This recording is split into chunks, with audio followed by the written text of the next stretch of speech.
tomé conocimiento de la comunidad Liquid Taxes. Lo mejor que tengo es el inglés, por si acaso. ¿Ya?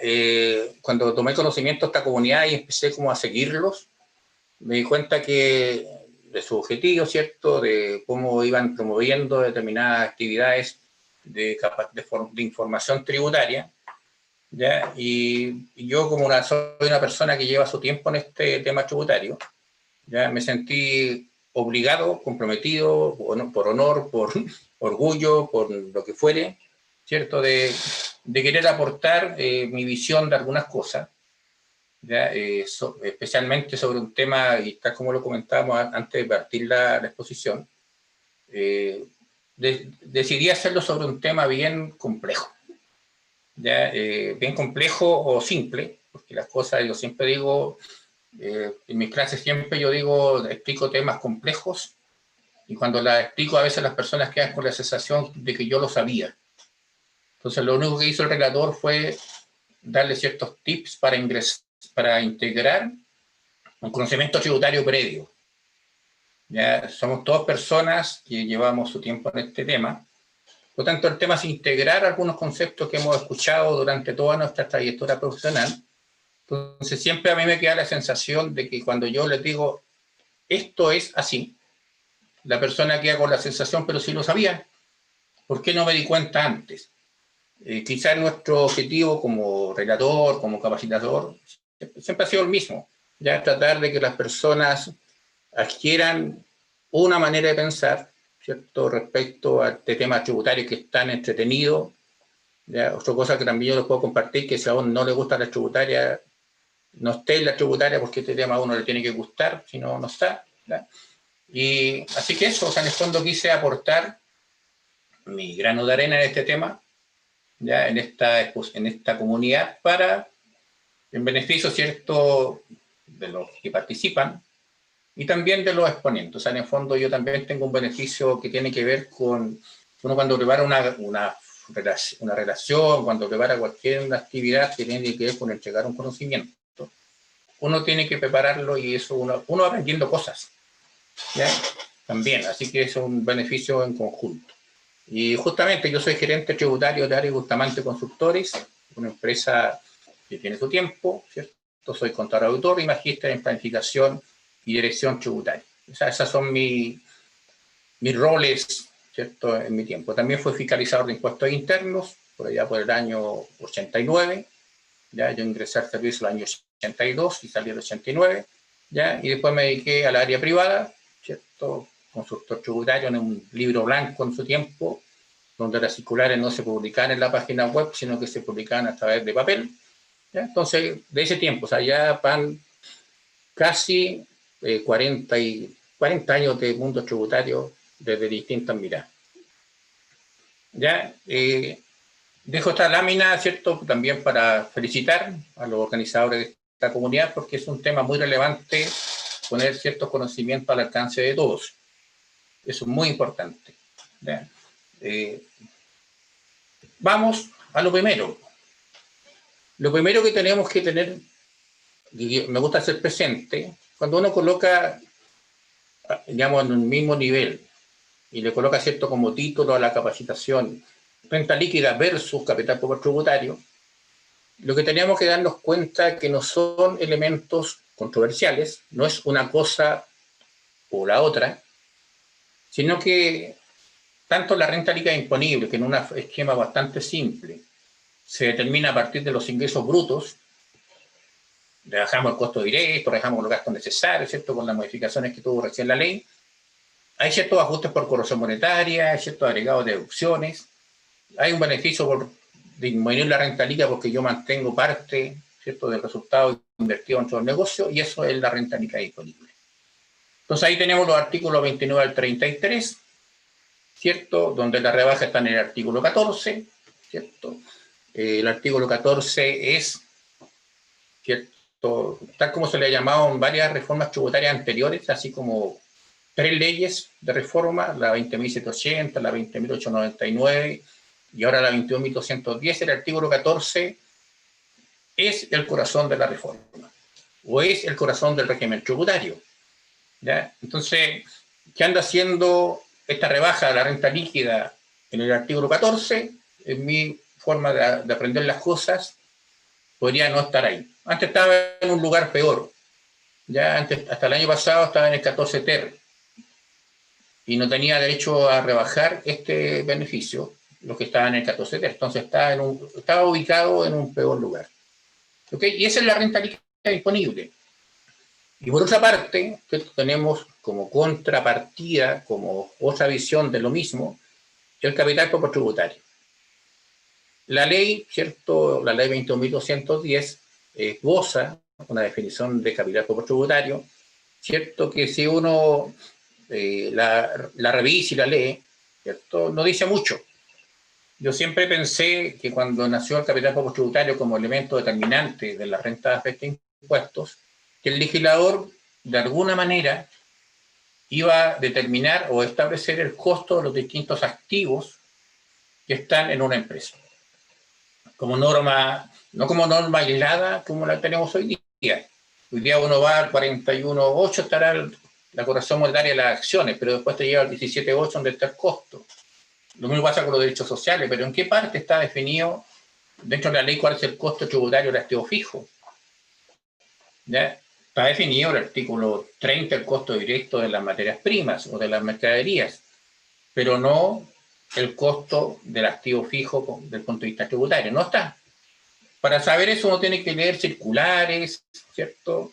Antiguas, ¿cierto? Las circulares antiguas sí establecían ciertas instrucciones un poquito más profundas, ¿cierto? Más que más, año 75 era cuando nació la ley de la renta, entonces tenía su lógica de que las circulares de ese tiempo fueran más fundacionales. Ya nosotros con estas reformas tributarias que hemos tenido en el último tiempo, también hay ciertas circulares que son fundacionales. Una 49, ¿cierto? Que ya pasó de moda, ya del 2016, ¿cierto? Es una circular bastante contundente respecto a los regímenes tributarios que estableció la ley 20.780. Pero no hay nada todavía, ¿cierto? No hay ninguna circular, no hay ninguna ley, norma, que establezca, ¿cierto?, el costo de ciertos bienes. ¿Ya? Se habla de inversión efectiva, ¿cierto? Por tanto, habrá que decir, lo que me costó pagar por el bien, pagar por el flete necesario para poder instalar el bien, pagar por las instalaciones. ¿Dónde está dicho en la ley? Eso no está. La definición que hace la ley, ¿cierto?, hoy día, es decir, activos tributarios, o sea, activos que representen inversiones efectivas a valor tributario. ¿Ok? Menos pasivos exigibles a valor tributario. ¿Y qué tiene que ver una cosa, que es la renta líquida, con el capital por tributario? Tienen que ver con que ambos se sustentan en la contabilidad y en la norma tributaria. Ya esa norma que nos establece cuál es el ingreso bruto, distinto al ingreso financiero, cuál es el costo de las mercaderías vendidas, distinto al costo financiero, cuál es la depreciación del activo fijo. ¿Ya? Hoy día tenemos, ¿cierto? Si uno quisiera aplicar todos los beneficios tributarios que otorga la ley, tendríamos al mismo tiempo distintas depreciaciones. Ya teníamos depreciaciones con vida útil un año, ¿cierto? El artículo 31.5 bis. Teníamos la depreciación acelerada, ¿cierto? La antigua depreciación acelerada, que es un tercio de la vida útil normal. Tenemos también la depreciación hasta el año pasado, un décimo de la vida útil normal de los bienes nuevos. Hoy ya tenemos otra depreciación del décimo de la vida útil normal de los bienes nuevos o usados. Y ahí tenemos un problema, cuál es la vida útil normal de un bien usado, ¿cierto? ¿Ya? Y ahora también tenemos la depreciación extraordinaria, que estableció esta ley 20.253, que tiene que ver con el beneficio, con fomentar la inversión. Ya que el bien va a tener como vida útil cero, va a ser gasto en el año que yo lo compro. Entonces todo eso, ¿cierto? Renta líquida, una cara, un aspecto de la contabilidad, un aspecto de lo tributario, que tiene que ver con este movimiento de determinados resultados. Y el capital como tributario, valores acumulados de los costos tributarios de los activos y valores acumulados de los pasivos exigidos a valor tributario. De alguna manera la renta líquida, ¿cierto?, es lo que explicaría, ¿cierto?, después vamos a verlo con más detalle, lo que explicaría la variación de un capital como tributario del año 1 respecto al año tributario del año 2. Lo explicaría en términos bastante simples, por si acaso. ¿Ya? Hagamos un poco de historia. Yo siempre pienso que uno no puede olvidarse de la historia para entender qué es lo que está pasando con las disposiciones tributarias que están vigentes a contar de este año. ¿Ya? Es bueno recordar que hasta el año 83 los socios y los empresarios tributaban su global complementario, su impuesto final, ¿cierto?, en base a devengado, no en base a percibido. Los accionistas siempre han tributado en base a percibido, ¿ya? Pero, ¿cierto?, la sociedad anónima en ese tiempo anticipaba un 40% de lo que no se había distribuido. En el fondo había un 40% de impuestos sobre el FUT. ¿Ya? Entonces, hasta el año 83, ¿cierto?, un año antes había habido una crisis bancaria. Hasta el año 83 los socios pagaban impuestos sobre su base devengada y los accionistas pagaban impuestos sobre su base percibida. Si uno revisa, ¿cierto?, las tasas de global de esos tiempos, el tramo máximo de global era un 60%, 56%. Entonces el socio que ganaba 100 pesos, explicado en los mismos términos que hoy día dicen que pagamos 44,45, pagaba un 56%. En cambio, un accionista, ¿cierto?, pagaba un 40% sobre la parte que no había distribuido, y quizás un 56%, pero parte sobre la parte distribuida. Entonces había una cierta promoción, ¿cierto?, de que la estructura jurídica de las empresas fuera más una sociedad anónima que una sociedad limitada.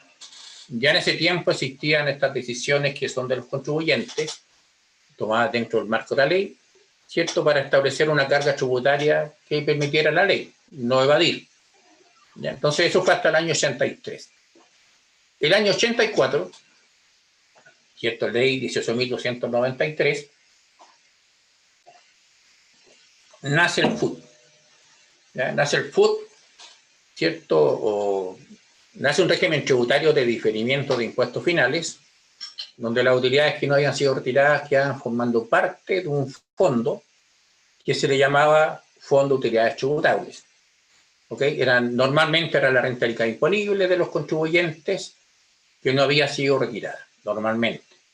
¿Ya? Siempre han habido cosas que distorsionan, ¿cierto?, esta norma principal.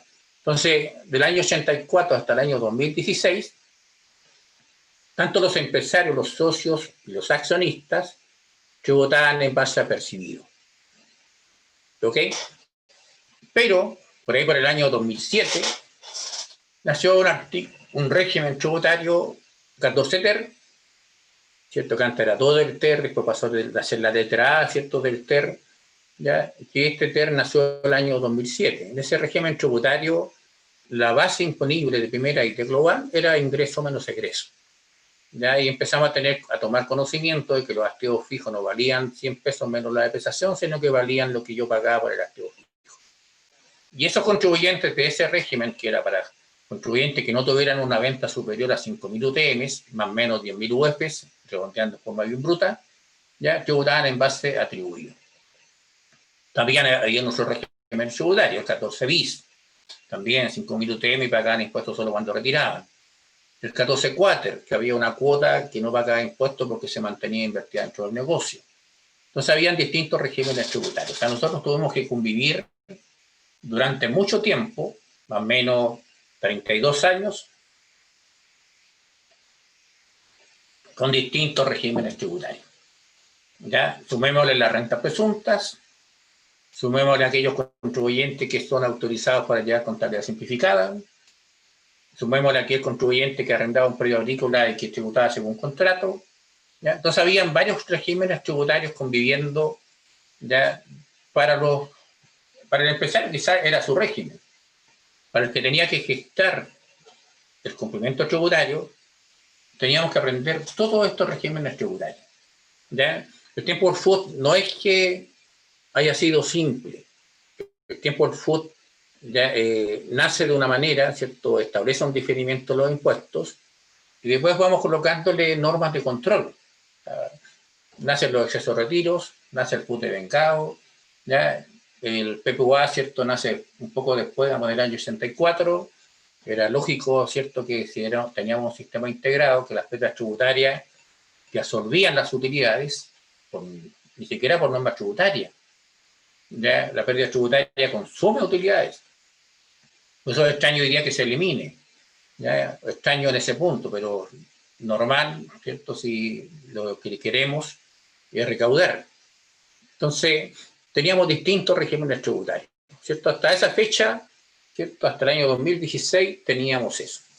Y tal como les decía recién, el artículo 14 que contenía todos estos regímenes tributarios, el denominado corazón de la reforma, tanto en esta reforma de la ley 21.210 como la de la 20.780, claro, ahí está el corazón de los regímenes tributarios. Ahí están las normas que establecen cuándo las rentas de las empresas van a ser afectadas con impuesto final. Y eso está en el 14. Ya anduve buscando algún artículo 14 vigente el año 73, no me alcanzó el minuto, ¿ya?, para encontrarlo, pero seguramente hablaba de otras cosas. ¿Ya? No hablaba, ¿cierto?, de lo que habló el artículo 14 en todo este tiempo. ¿Ya? El artículo 14 es el corazón del régimen tributario, más que del corazón de la reforma tributaria. Las pretensiones que tuvieron los legisladores, ¿cierto?, del año 2014 y los legisladores de ahora, ¿cierto?, en su tiempo era tener un solo régimen tributario, renta atribuida. Después nació el parcialmente integrado en la discusión tributaria. En esta oportunidad el régimen iba a ser integrado.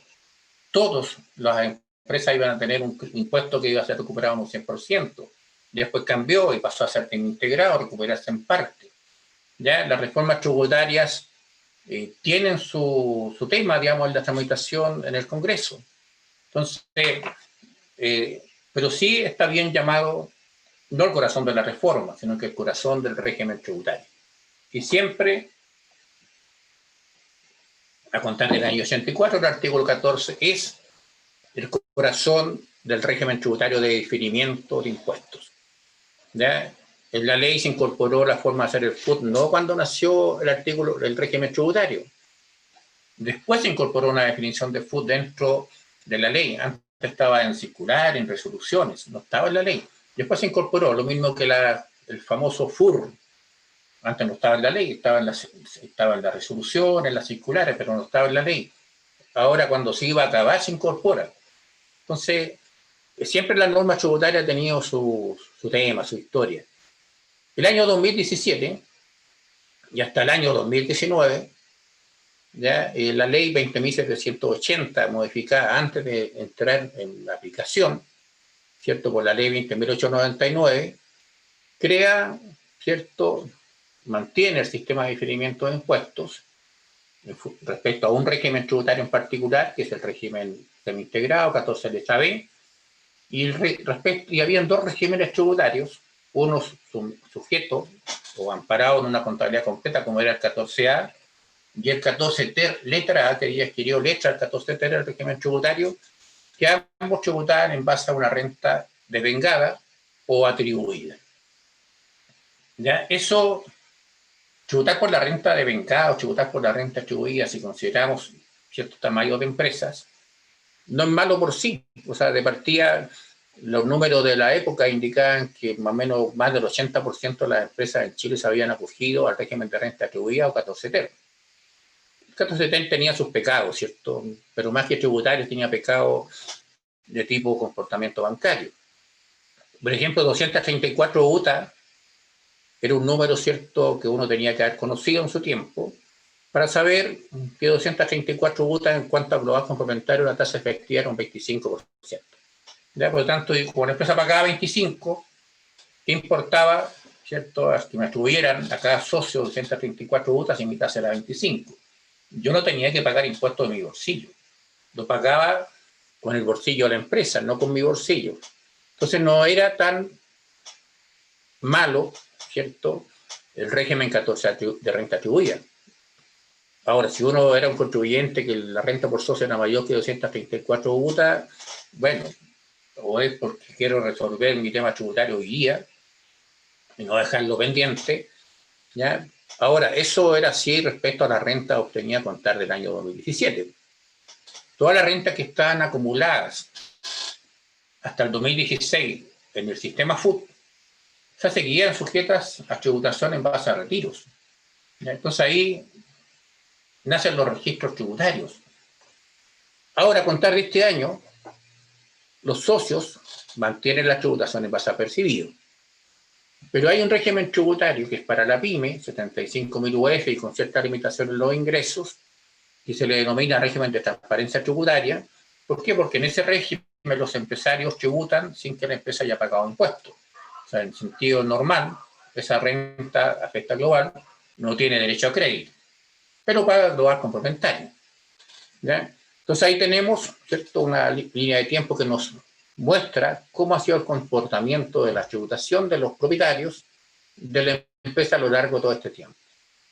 En términos simples era eso, pero había muchas circulares por si acaso. Había una circular del año 90, que es una circular fundacional del sistema FUT. El año 90 fue el año que nacieron los excesos de retiros, por si acaso. Entonces habían situaciones. Ya a contar del año 84, como tenemos el sistema de diferir impuestos finales, se crean los registros empresariales. Ya se creó el FUT, ¿cierto?, el Fondo de Utilidades Tributables.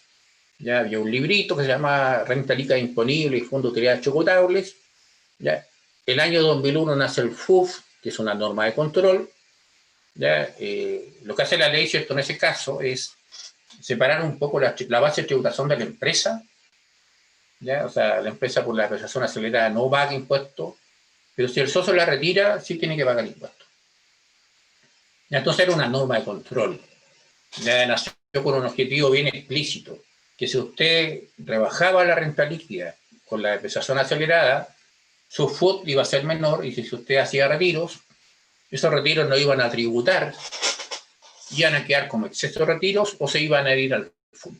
¿Ya? El legislador encontró que eso no estaba muy bien, ¿ya? Y el año 2001, o sea, algo así como 17 años después que nació el FUT, ¿cierto? La acelerada nació el 76, por si acaso, ¿ya? 17 años después del FUT se crea esta columnita, porque en ese tiempo no era un registro, era una columna, donde uno controlaba la diferencia de depreciación acelerada y normal. En ese tiempo existía una sola acelerada, que era un tercio. Y el FUT, Fondo de Utilidades No Tributables. ¿Ya? A contar del 2017, ¿cierto?, nace el RAI, régimen B, artículo 14, nace el DAN, que es lo mismo que el FUF, y nace el REX, que es básicamente lo mismo que el FUF. ¿Ya? Y en el otro régimen tributario estaba el RAP, que era la renta líquida imponible, determinada por las empresas, que había sido tributado por los contribuyentes propietarios, ¿cierto?, a través de la atribución. Por lo tanto, lo que contenía ese registro eran cantidades ya tributadas, o como se le llama ahora, rentas con tributación cumplida. ¿Ya? También tenían DAN y también tenían REX. ¿Ya? Y hasta el año 2016 el crédito del FUT se controlaba conjuntamente con la utilidad. Por eso, ¿cierto?, en el libro FUT que uno llevaba al servicio, habían 50 columnas. Cada utilidad propia o ajena, ¿cierto?, especialmente la ajena, según su tasa de impuesto, según su año de origen, ¿cierto?, podía tener tantas columnas como uno quisiera. Entonces el crédito está asociado directamente a la utilidad. ¿Ya? El crédito solamente se otorgaba si yo retiraba FUT que había pagado impuestos. ¿Ya? Entonces había un control de créditos, había una norma ficticia o de ficción, como todo lo que es lo legal, ya que decía que la utilidad que yo retiraba era la más antigua. Por lo tanto, la tasa de crédito era la tasa de impuesto de categoría que había pagado esa utilidad más antigua. Y hacer eso, ordenar eso, era un tema. Una de las cosas que yo encuentro que fue bueno, ¿cierto?, con la reforma tributaria, también hay otras cosas, pero también destaco este punto respecto a este aspecto del crédito, es que el crédito a contar del año 2017 ya se determina con la tasa vigente en el año. Ya, 14B, será de esa manera. El crédito al FUT ya se otorgaba con tasa proporcional, que se le llama TEF. Eso simplificó bastante el control del otorgamiento del crédito. Ya el crédito pasó a ser un registro por separado de la utilidad. ¿Ya? En el fondo, antes nos preguntábamos si la utilidad había sido grabada o no y le dábamos crédito. Hoy día no preguntamos eso, preguntamos la cantidad que estamos tirando. ¿Se afecta? Sí, ¿tiene crédito? Vamos al registro. Sí, tenemos. Le doy crédito. Ah, pero esa cantidad no pagó impuestos, no importa. Retiro dan. Pero un hecho que no pagó impuestos es afecto el retiro o la distribución. ¿Tengo crédito? Sí, entonces le doy. Ya no me importa tanto, o sea, no hago la ficción de que lo que estoy retirando sea la utilidad más antigua o que doy crédito solo en la medida que esa utilidad haya sido grabada. Doy crédito en la medida que yo tenga. ¿Ok? Entonces, eso es más o menos una pequeña historia de este cuento. Entonces, el año 2017, yo coloqué acá en términos de pregunta, nace el RAI, muere el FUT. ¿Muere el FUT? ¿Nace el RAI? Yo sostengo que si bien le llamamos FUT al libro donde registramos el Fondo de Utilidades Tributables y sus movimientos, el FUT no es otra cosa que las cantidades afectadas a impuesto final que estén invertidas en el negocio, en la empresa. Entonces el FUT no es que haya muerto, porque no hemos terminado con el sistema de diferimiento de los impuestos finales. En la medida que nosotros tengamos cantidades que tienen que tributar cuando sean retiradas o distribuidas, la empresa ha constituido un fondo de utilidades, un fondo de utilidades tributables. ¿Ok? ¿Estamos? Entonces no es que se haya acabado el FUT. Lo que pasa es que uno confundía el nombre del libro con lo que era en sí, ¿cierto?, este fondo de utilidades tributables. El fondo de utilidades tributables son cantidades afectas a impuestos finales cuando la retiremos. Entonces, también el FUT o este fondo también es un RAI. Entonces, no nos quedemos enredados en el nombre que le demos a las cosas. Entendamos cuál es el contenido, más que la etiqueta. La etiqueta RAI, FUT, se determina de distinta manera, en eso estamos totalmente de acuerdo. Pero el contenido, ¿cierto?, del RAI, de este registro, o el valor que nos muestra, y el valor que nos mostraba el FUT como libro, ¿cierto?, es lo mismo. Son cantidades afectas a impuestos finales cuando sean retiradas. Es un fondo de utilidades tributables. ¿Ya? En el tiempo del FUT pasaban cosas que en el fondo eran muy normales. Por ejemplo, si una sociedad anónima repartía un dividendo y no había FUT, no era una renta líquida la que estábamos distribuyendo, era un dividendo, una cantidad que no era renta líquida. Si llegaba una empresa, no nos preocupábamos si la cantidad había sido renta líquida o no.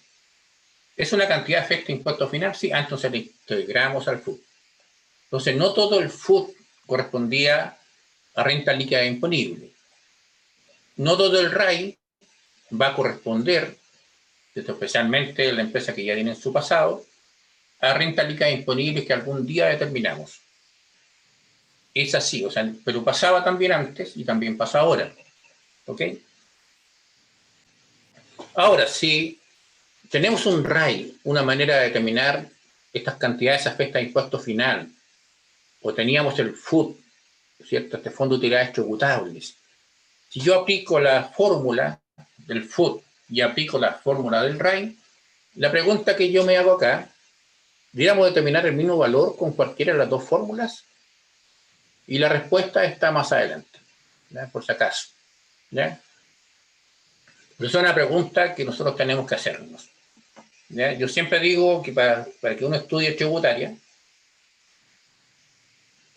y le sea más simple entender la norma, la ley, la letra, uno tiene que tomar el pasado, ver qué es lo que sabemos hacer y cuáles son las preguntas que nos tienen que responder la norma legal, la circular, ¿cierto?, la instrucción o lo que fuere, ¿ya?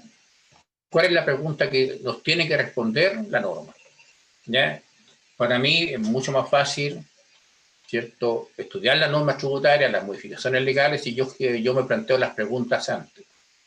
¿Ya? ¿Por qué? Porque tenemos una forma de guiarnos, ¿ya?, en el estudio de una norma nueva, una norma antigua vestida de nueva, ¿cierto?, una norma nueva vestida de antigua, lo que fuere, ¿ya? Pero tenemos que hacernos una hipótesis para trabajar.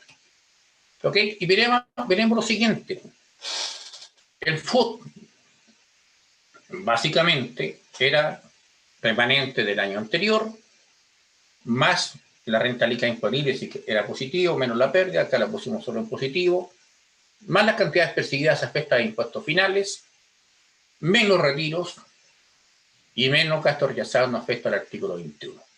¿Ok? Eso era el FUT. ¿Ya?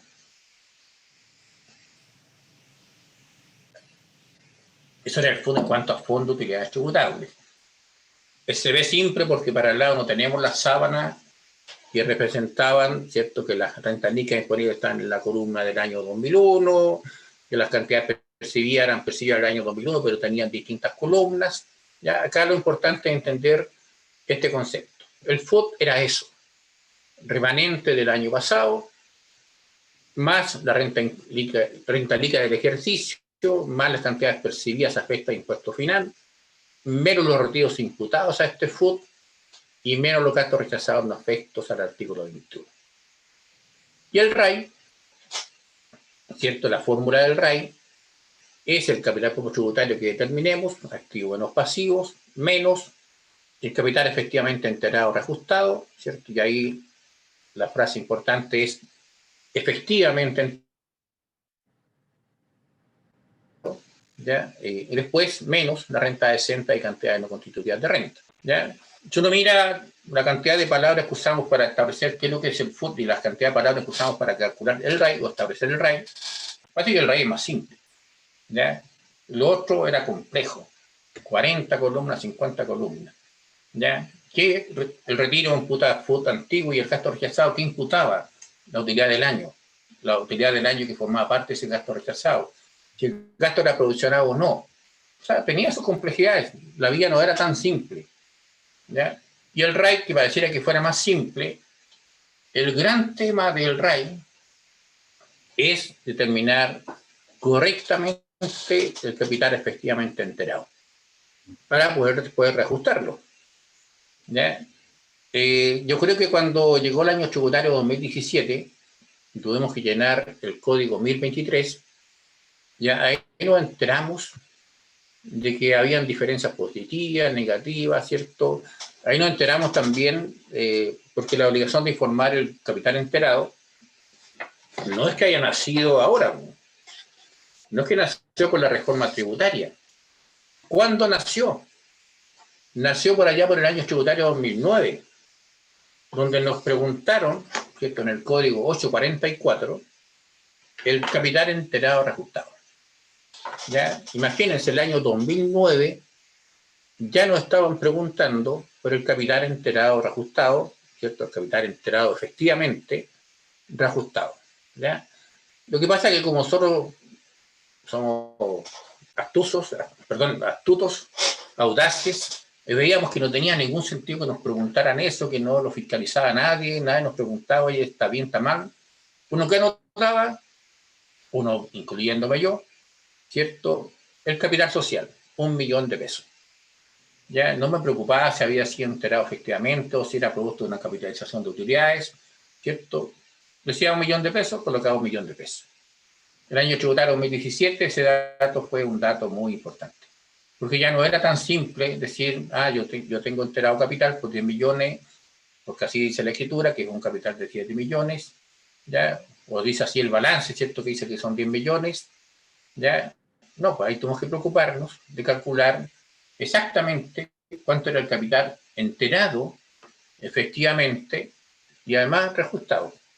Ya, si uno va a la norma, dice capital efectuado reajustado, los aportes, los aumentos enterados, menos la disminución de capital, reajustado, ¿cierto? Bastante simple, pero ese es un tema. Cuando a usted le toca hacer este trabajo, tiene que revisar muchas escrituras. Si las escrituras dan cuenta de aportes por enterar, usted va a tener que revisar la contabilidad. A este capital puedo restarle el FUN o el REX. Es simple, está el registro, está el libro, ahí está. ¿Ya? Lo que sí también nos podemos dar cuenta a través de las resoluciones que ha dictado el servicio para hacer la DJ del próximo año tributario, que hay un REX bastante especial. Las rentas con tributación cumplida. Tiene como 6 subcolumnas. Hay distintas maneras de establecer las rentas con tributación cumplida, que tienen su origen en distintas disposiciones legales y o reglamentarias. Yo me pregunté, ¿cierto?, cuando hice esta lámina, si yo le borro remanente y digo ya renta líquida disponible, más cantidades percibidas, menos retiro, menos gastos rechazados, de alguna manera esto no es el aumento del capital tributario de un año respecto a otro. Y también me acordé de otro tema que hacemos, ¿cierto?, que es la famosa validación del capital tributario, que se le llama razonabilidad del capital tributario, donde uno dice capital tributario año anterior más la renta líquida, ¿cierto?, y le hace algunos ajustes. ¿Ya? ¿Qué ajustes le hacemos en esa fórmula? Especialmente la corrección monetaria del patrimonio, ¿ya?, del patrimonio, el capital inicial, y también, ¿cierto?, los retiros que tienen su corrección monetaria y los aportes que tienen su corrección monetaria. ¿Ya? Eso lo hacemos en la razonabilidad del capital tributario. Lo hacemos, ¿cierto? Es una variación que nos permite decir que el capital tributario que calculamos y la renta líquida imponible es consistente. ¿Ya? Uno piensa que está bien, no, es consistente nomás. Puede que igual esté mal, pero es consistente el error. Entonces tenemos, ¿cierto?, que cuando hacíamos el FUT hacíamos esto. Si estas cantidades de renta líquida más cantidades percibidas afectan impuestos finales, menos retiro, menos gastos rechazados, de alguna manera representa el aumento del capital tributario de un año para otro, proveniente de los resultados, ¿cierto?, u operaciones que hacíamos en el FUT. O sea, hay un cierto viso de que es lo mismo, ¿cierto?, este tema de calcular el RAI versus lo que hacíamos cuando hacíamos FUT. Y eso lo podíamos comprobar o darnos cuenta en la razonabilidad del capital tributario. Ya, y si usted mira también acá, y nos acordamos de cómo calcula el capital tributario el régimen PYME, ¿cierto?, es la suma de estas cantidades, más el capital integrado. ¿Ya? Entonces, en el fondo, y ahí calculamos el capital tributario. Entonces, si miramos cómo se hacía el FUT y cómo de estas cantidades que eran parte de este resultado tributario, que eran parte del FUT, ¿ya?, de alguna manera son parte del capital tributario, podemos entender que por qué las rentas afectan a impuestos, este fondo de utilidades tributarias que tienen las empresas porque están invertidas en ellas, se pueden calcular a partir del capital tributario. ¿Ok? Veamos qué otras cosas tenemos de profundidad en la renta líquida imponible. Ingresos brutos percibidos devengados. Cuando usted le habla de devengado, ¿cierto?, cuando dice percibidos, caja contra ingresos. Cuando es devengado, cuenta por cobrar contra ingresos. Menos ingresos no constitutivos de renta. Y eso todo se va al REX. Menos costo directo, pero antes el costo era de existencia, las mercaderías. Menos gastos necesarios, las cuentas por cobrar, los deudores incobrables, las deudas que agotaron procesamiento de los medios de cobro, el activo movilizado, las distintas depreciaciones que podemos aplicar, los pasivos. El impuesto de renta es un pasivo, pero no es pasivo exigible para aspectos tributarios. ¿Por qué? Porque es un gasto no deducible. ¿Ya? Los otros pasivos son exigibles, ¿cierto? Yo le digo a acreedores, ¿cierto? Entonces hay un criterio para determinar un pasivo. No basta con que yo lo deba. Lo que yo debo tiene que corresponder a una partida deducible. ¿Ya? Más o menos ajuste por corrección monetaria, capital como tributario. Y ahí lo repito. Ese ajuste que hacemos en la renta líquida de agregar o deducir una utilidad o pérdida por corrección monetaria del capital como tributario, del retiro y del aporte, ¿ya? Tiene su tema. La corrección de los activos monetarios es un agregado a la utilidad, pero al mismo tiempo es un mayor valor del activo monetario. La corrección de la deuda o pasivo no monetario es una pérdida en la renta líquida, pero al mismo tiempo aumenta el pasivo y por lo tanto disminuye mi capital tributario. Después tenemos ciertos más o menos agregados y deducciones, gastos rechazados, renta decente y participaciones sociales percibidas o devengadas, y eso determina la renta líquida imponible. Entonces acá en esta lámina ya empezamos a asociar que la renta líquida tiene su relación con los activos o pasivos. ¿Ya?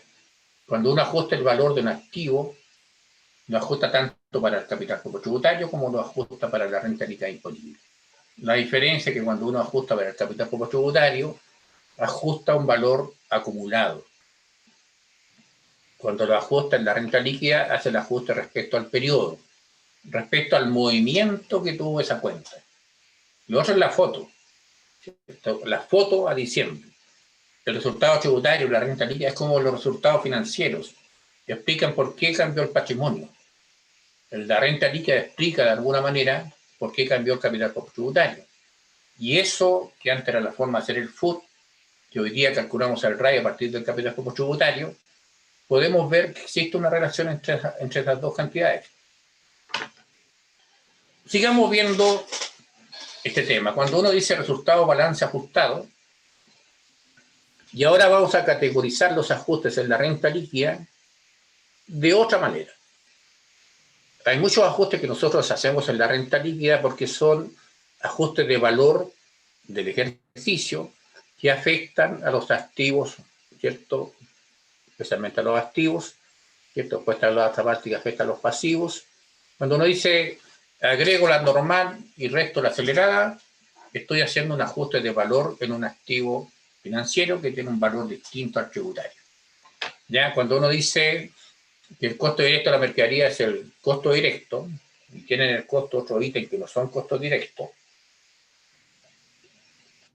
y uno los ajusta para efectos de la renta líquida, ¿cierto? Por ejemplo, un gasto de fabricación que esté comprendido en el costo financiero del activo de existencias, yo lo voy a disminuir del resultado del ejercicio, ¿ya? Pero al mismo tiempo me está disminuyendo el valor del activo. El tema de los gastos no deducibles, otro grupo o otra forma de categorizar los ajustes a la renta líquida. Estos gastos no deducibles pueden corresponder a pasivos no tributarios, porque son por gastos no deducibles, y también tenemos otro criterio del gasto, es que yo lo adeude. Por lo tanto, yo podría tener pasivos contables, que son para efectos tributarios simples provisiones. Por ejemplo, la provisión por año de servicio. Es un pasivo contable, pero como no está adeudado, porque no está pactado a todo evento, ya, yo hago un ajuste. Hago un ajuste en la renta líquida, de agregar ese gasto, y al mismo tiempo, al no considerarlo pasivo exigible, me está aumentando el capital tributario. ¿Ya? Y también, de nuevo, estos ajustes de la corrección monetaria del patrimonio y variaciones. ¿Ya? También lo voy a repetir en varias oportunidades, por si acaso. Cuando uno va al capital tributario, uno también podría hacer lo siguiente, o hace lo siguiente, activo según balance.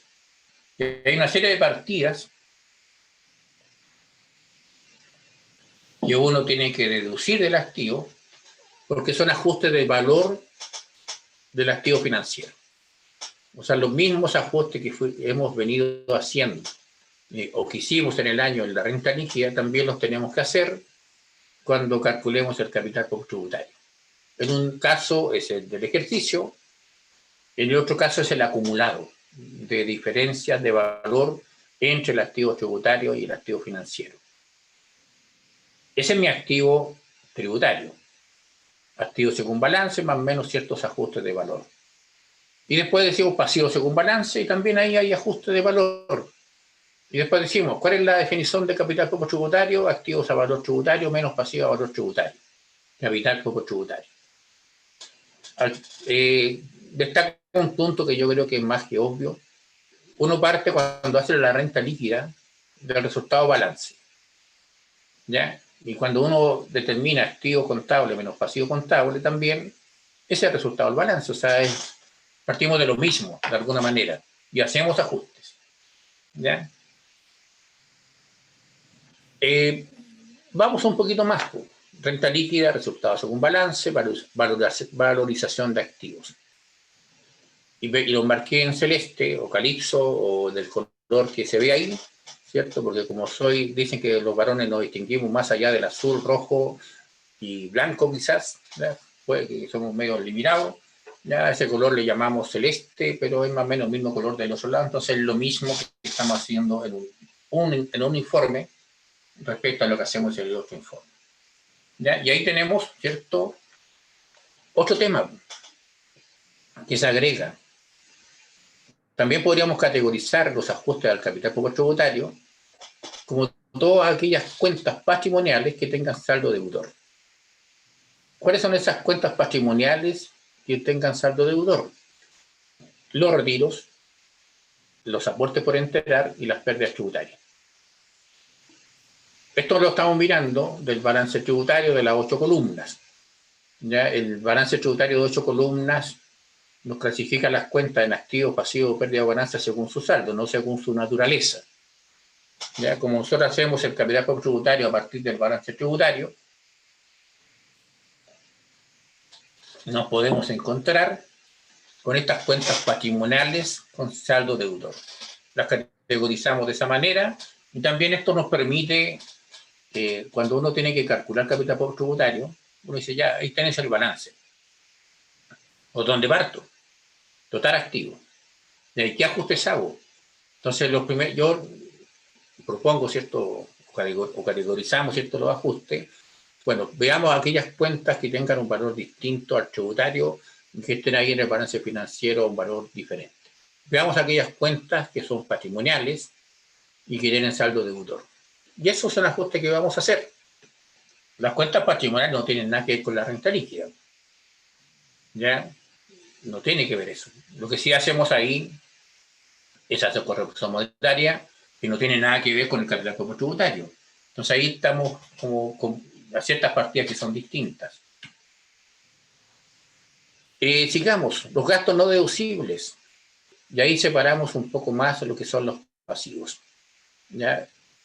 Categorizamos pasivos por gastos no deducibles. Por ejemplo, el impuesto de renta. ¿Ya? Es un pasivo, pero es un pasivo por un gasto no deducible. Las cuentas patrimoniales con saldo acreedor, ¿cierto?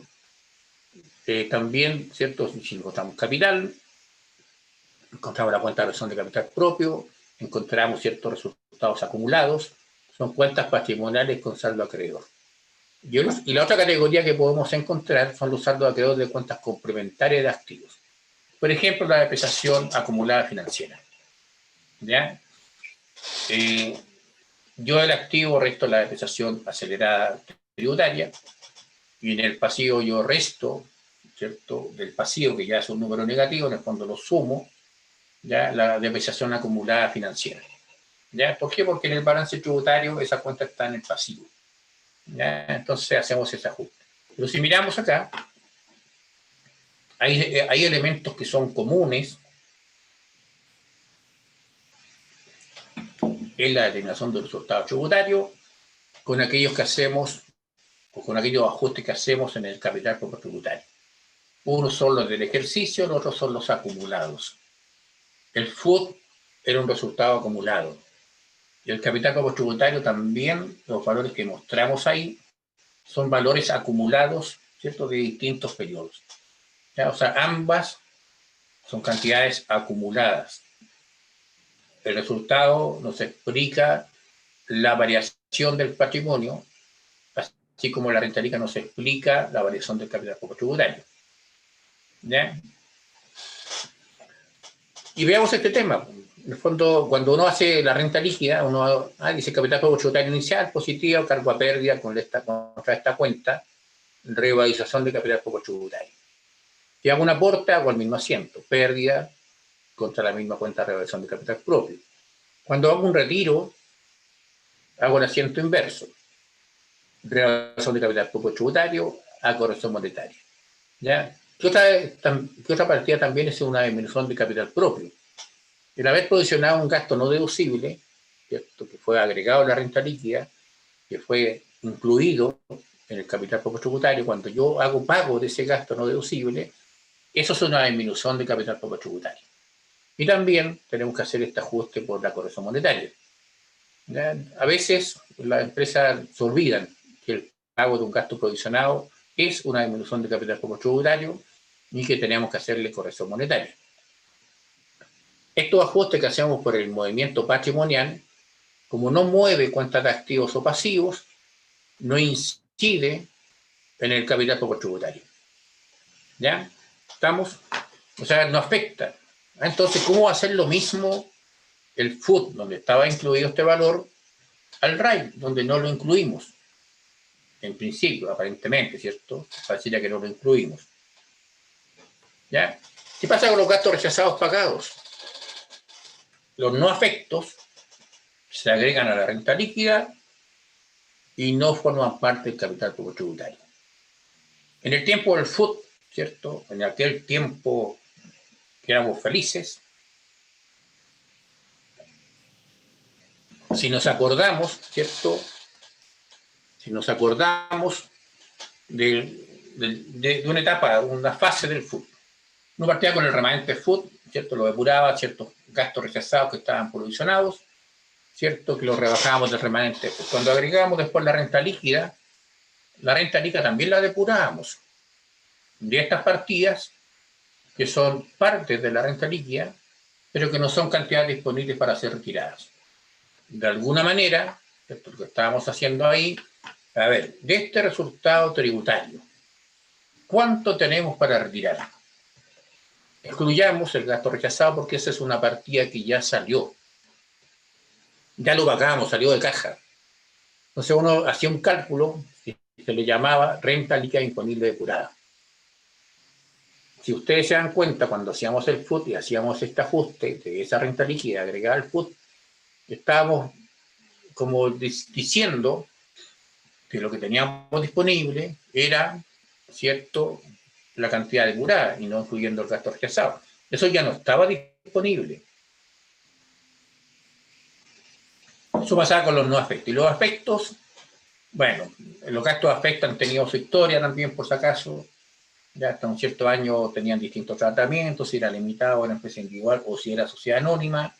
A contar de la ley 20.630 se igualó el tratamiento del gasto rechazado. No digo que sea mejor, sino que se igualó. Ya para algunos resultó más barato, para otros resultó más caro. ¿Ya?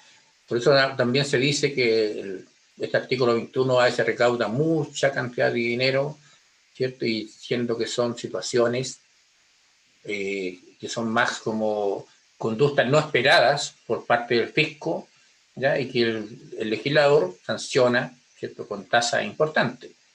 ¿Ya? El gasto rechazado hoy día paga un 40%. Hoy día recién se aumentó la tasa de global máxima a 40%. La tasa del artículo 21 es proporcional, al 40 es progresivo, eso es el tramo que pasa nomás, ese monto. Entonces, pero lo importante desde el punto de vista de esta materia, que esos gastos afectos no son parte de la renta líquida y tampoco son parte del capital poco tributario. ¿Ya? Y veamos un ejemplo simple. ¿Por qué digo simple? Porque yo me podría ahorrar los últimos ceros, habría sido lo mismo.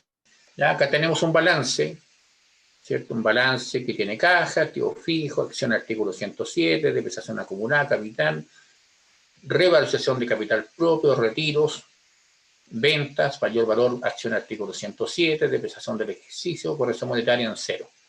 ¿Ya? También, ¿cierto? Una cosa que nos complica la gestión, que da la norma IFRS o NIF, ya los balances no deberán mostrar la corrección monetaria, ¿ya? Pero lo más probable es que en la vida real lo seguimos haciendo. Pero en este caso, para mostrar nomás el efecto, ¿ya?, no consideramos la corrección monetaria. Y si hay un dato que dice ahí que la depreciación acelerada del año asciende a 90 millones de pesos. ¿Ok? Entonces tenemos un balance equilibrado, ¿cierto? Ya dice, eso significa la palabra balance, que tenemos una balanza donde las cantidades que están a un lado debe y las que están a la vez suman lo mismo, ¿ya? Y después se ordenan de cierta manera, pero siguen siendo lo mismo, ¿ya? A ambos lados de la balanza, ¿ya? Por eso se llama balance, y tenemos eso, ¿ya? Y desarrollemos este ejercicio de una manera distinta a lo que hacemos normalmente, y básicamente para mostrar lo siguiente.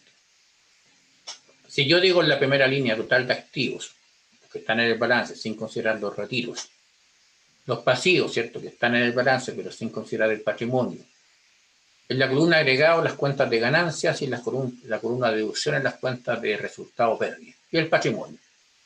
¿Ya? El primer ajuste que vamos a hacer acá es la depreciación del balance. ¿Ya? En esta planilla, en esta hoja de trabajo, lo restamos del pasivo, ¿cierto? Porque no es el pasivo o no es la cuenta complementaria del activo tributario. Tenemos menos 30 millones de pesos. Y al mismo tiempo es un agregado a la renta líquida imponible. ¿Ya? Entonces, si ustedes se dan cuenta, ¿cierto? Y la idea es esa, que este tema de la partida doble, esto que inventó este curita por allá por el siglo XVI, en lo contable y en lo tributario opera. Hay una partida que aumenta, o una partida que se carga, y una partida que se abona. ¿Ya? Entonces ahí tenemos la depreciación, haciendo el efecto, digamos, de sacarlo del pasivo. De alguna forma estoy cargando la cuenta pasivo y estoy agregando, o sea, de alguna forma estoy abonando la cuenta de resultados. Con la depreciación acelerada, el efecto es distinto. Si yo quiero determinar el activo tributario, tengo que restar la depreciación acelerada de la columna activo para llegar a un valor tributario de ese activo. Al mismo tiempo que es una disminución de activo, es un gasto tributario. Entonces lo voy a rebajar ahí del gasto tributario. Y lo mismo, mantenemos este equilibrio, ¿ya? Este balance. Después, la corrección monetaria del activo fijo, lo agrego al valor del activo. Es un mayor activo, mi activo tributario vale por lo que me costó más la corrección monetaria. Y al mismo tiempo, esta corrección monetaria es una ganancia. Entonces lo mismo, se mantiene el equilibrio. Con estos pocos ajustes vamos a hacer lo siguiente. El total de activos, 985 millones de pesos. ¿Ya? Para hacerlo súper simple, no hay pasivos. Entonces tengo mi capital por tributario, activo menos pasivo, 985 millones de pesos. Si nos vamos a las columnas de agregados y deducciones, el resultado hasta ese momento son 535 millones de pesos. Si yo se lo sumo al patrimonio, que era el capital ajustado por los retiros, ¿ya? Yo tengo un capital como tributario igual al que yo determino de activo menos pasivo. ¿Ya? Eso es, ¿cierto?, un balance. La partida doble funciona tanto en lo contable como en lo tributario. ¿Ok? Y ustedes se preguntarán, pero hay otro ajuste que había que hacer en la renta líquida. Obvio. ¿Cuáles son? Tenemos, ¿cierto?, que ajustar el resultado tributario por los 95 millones que se generaron al vender acción artículo 107. ¿Ya? ¿Por qué está separado? ¿Por qué lo separamos?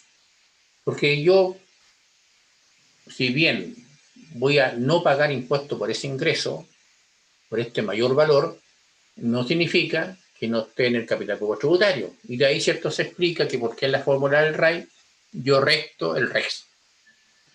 Y también se explica por qué en el tiempo del FUT yo lo tenía que separar de lo que era el FUT. ¿Qué pasa con la corrección monetaria del capital público inicial? Es un gasto tributario, pero que no afecta a mi capital público tributario. ¿Qué pasa con la corrección monetaria del retiro? Aumenta mi resultado, pero no afecta a mi capital público tributario.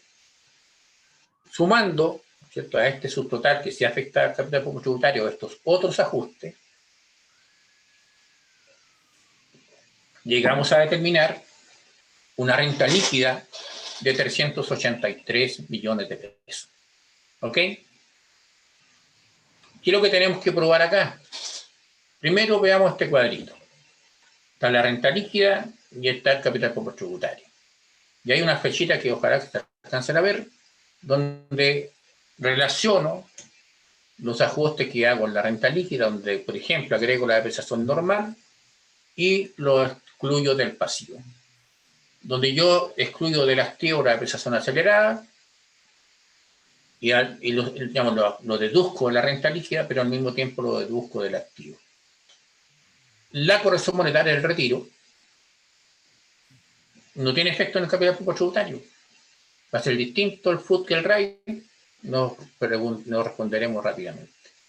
el capital poco inicial no está disminuyendo la renta líquida, pero no está afectando mi capital poco tributario, va a ser menor, va a ser mayor, nos responderemos más adelante. Y el resto del ingreso no renta, que tampoco tiene efecto en el capital poco tributario.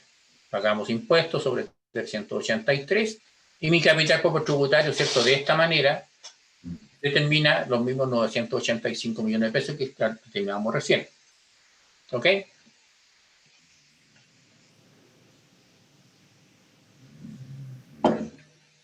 Y veamos los registros empresariales, estos que le llamamos registros empresariales.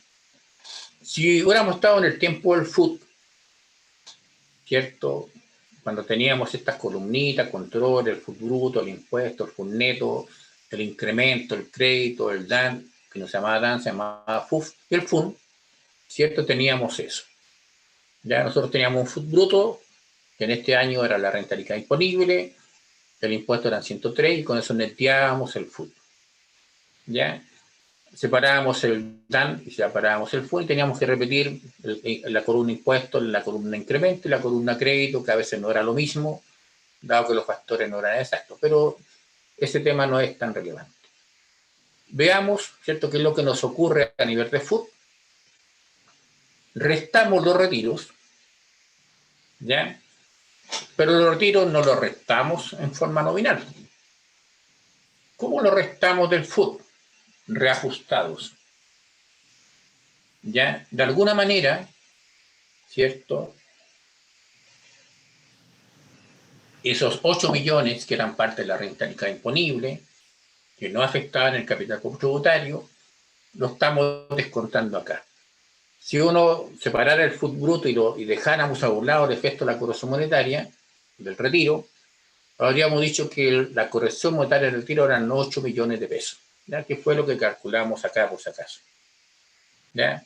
Esa línea que dice corrección monetaria de retiro, 8 millones, está formando parte del FUT bruto, pero lo estamos restando cuando rebajamos los retiros.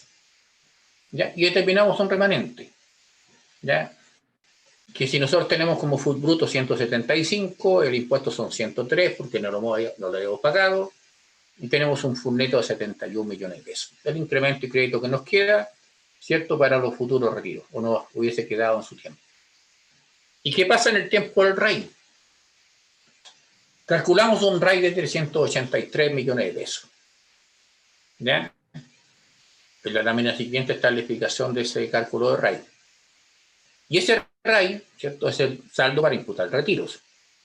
¿Ya? En los registros empresariales de ahora uno no separa las cantidades en la misma línea, el DAN, el RAI y el SAC. Lo hace por separado, ¿cierto? Dice el RAI en una línea, el DAN en otra, el ingreso no renta en otra. Y los créditos también van por separado, ¿cierto?, en distintas líneas según su origen, si son propias o son ajenas, o por participaciones sociales. También los separamos en sujetos y no sujetos a restitución, ¿ya? Ese aspecto no nos interesa en este caso. Entonces tenemos el crédito, ¿ya? Cuando restamos el retiro de este RAI, que son los 383 millones de pesos, restamos el retiro nominal, pesos, incluido su reajuste. Entonces, lo que fue parte de la renta líquida, de acá lo estamos retirando. ¿Ya? Y nos quedaron 175 millones de pesos. Lo mismo si nos hubiese quedado si hubiéramos hecho FUT. Entonces, es lo mismo.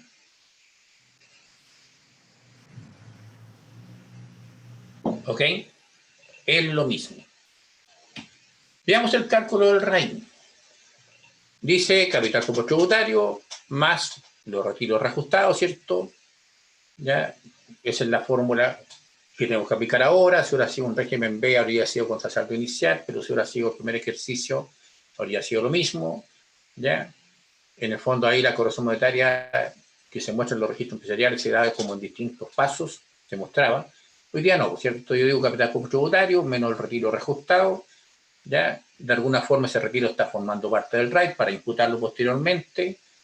Y si yo le resto a esa cantidad el capital enterado, que fueron 650 millones de pesos, pero tengo que rebajarlo reajustado, ¿cierto? Yo lo voy a reajustar en 65 millones de pesos.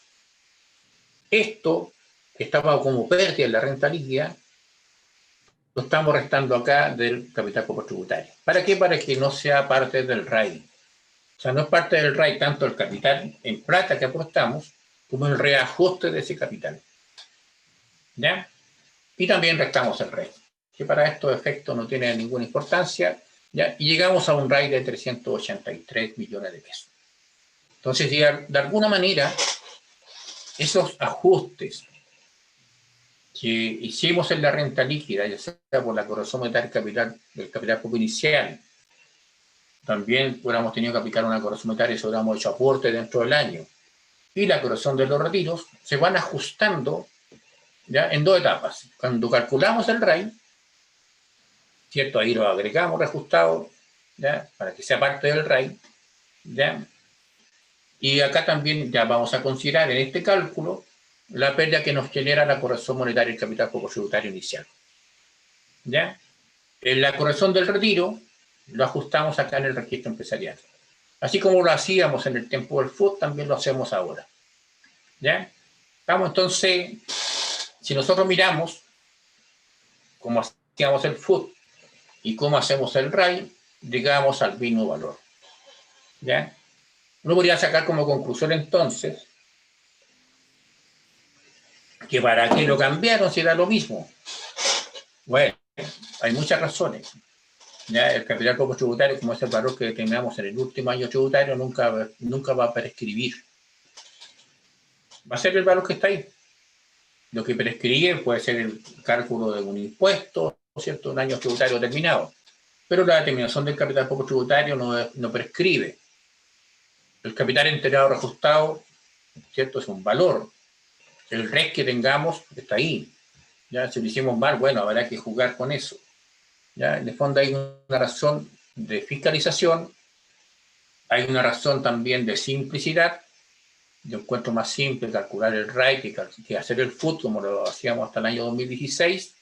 Y acá nos podemos dar cuenta que aquellas partidas que no son parte del capital poco tributario las ajustamos, ya sea en los registros empresariales, en esta reposición del capital poco tributario, ¿cierto? Y en el cálculo del RAI. Y ahí consideramos esos ajustes que hacemos, ¿cierto? En la renta líquida, que no son parte del capital poco tributario. Y mal que mal, cuando nosotros hacemos la famosa prueba de razonabilidad, esos ajustes también los consideramos para llegar al capital poco tributario. Sabíamos que era así, ¿ya? No es que no supiéramos. Ahora, lo anterior significa que no existe RAI que no sea FUT. Y la pregunta nos podríamos hacer de dos maneras. ¿No existe FUT si no hay RAI? Si los contribuyentes empezaran hoy día, 2020 o quizás 2017, podríamos afirmar que sí, o sea, que podría haber RAI que no sea FUT, ¿ya? Pero, ¿qué pudo haber ocurrido en el tiempo del FUT? Y no ahora, ¿ya? Por ejemplo, haber imputado retiro de distribuciones al DAN.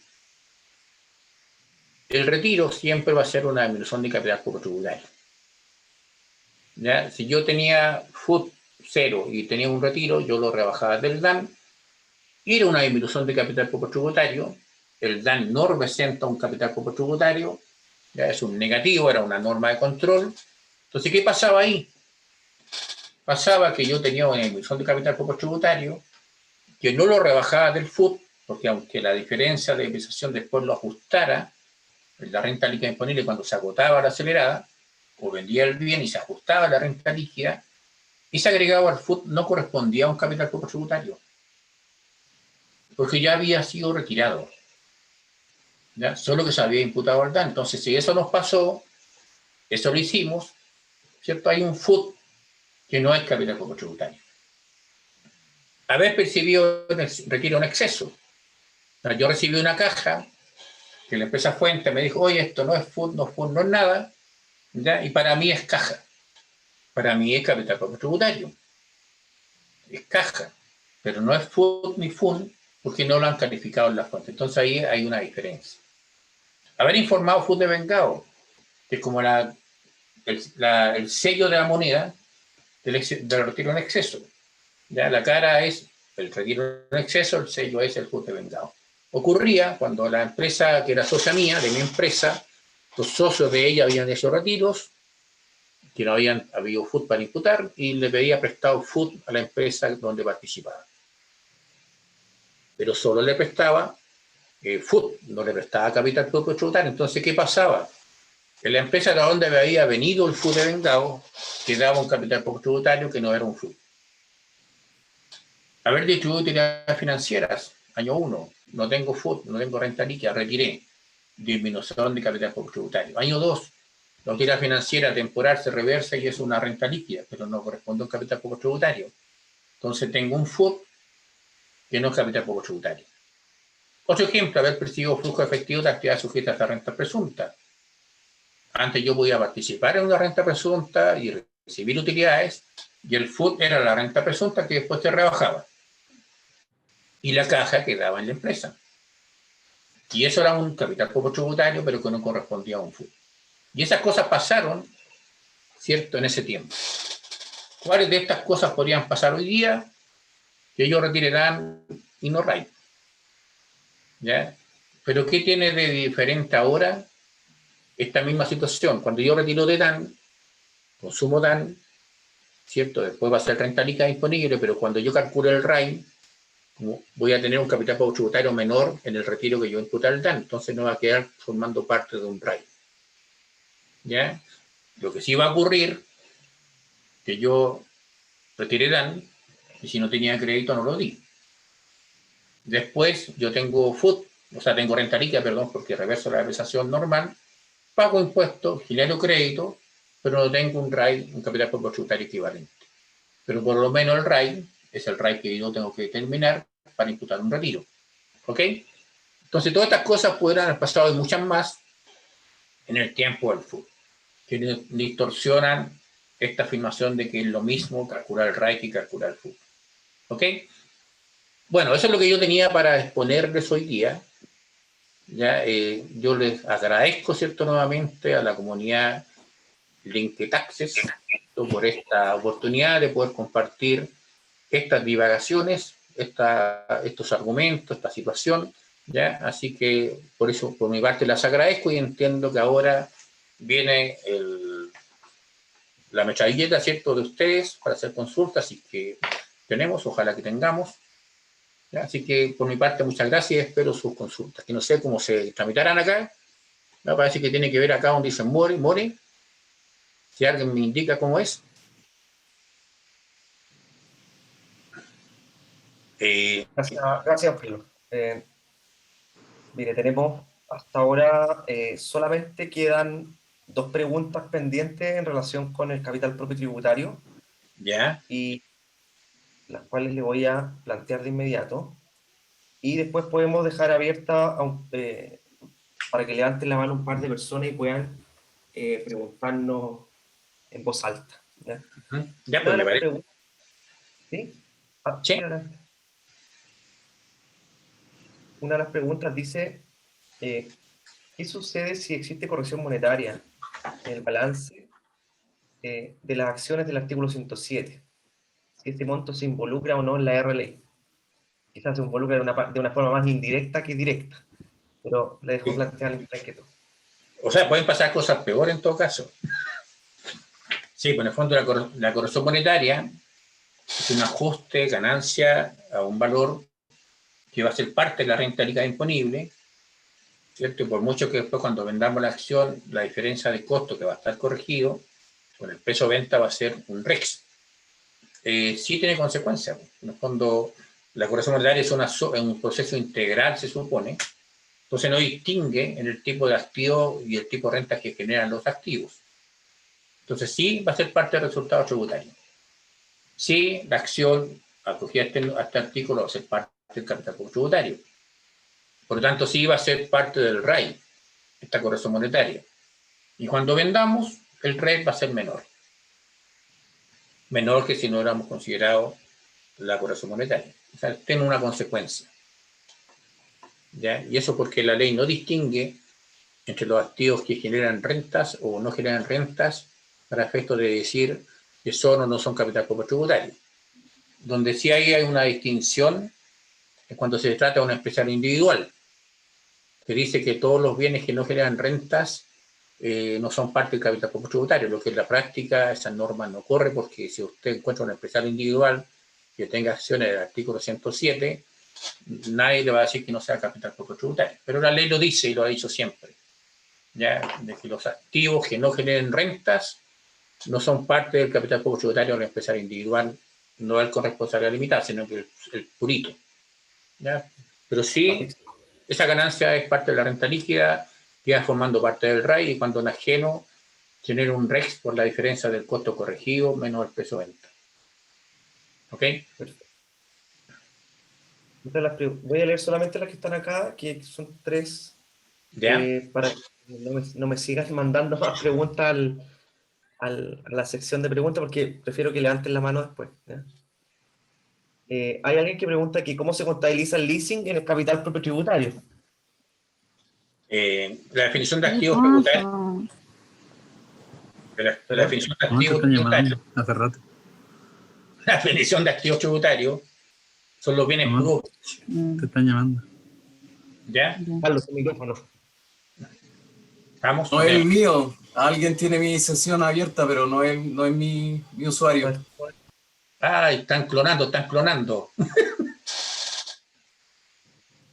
Sí, hay dos Carlos San Martín, por si acaso. Hay un micrófono cerrado y el otro abierto. Ahora sí.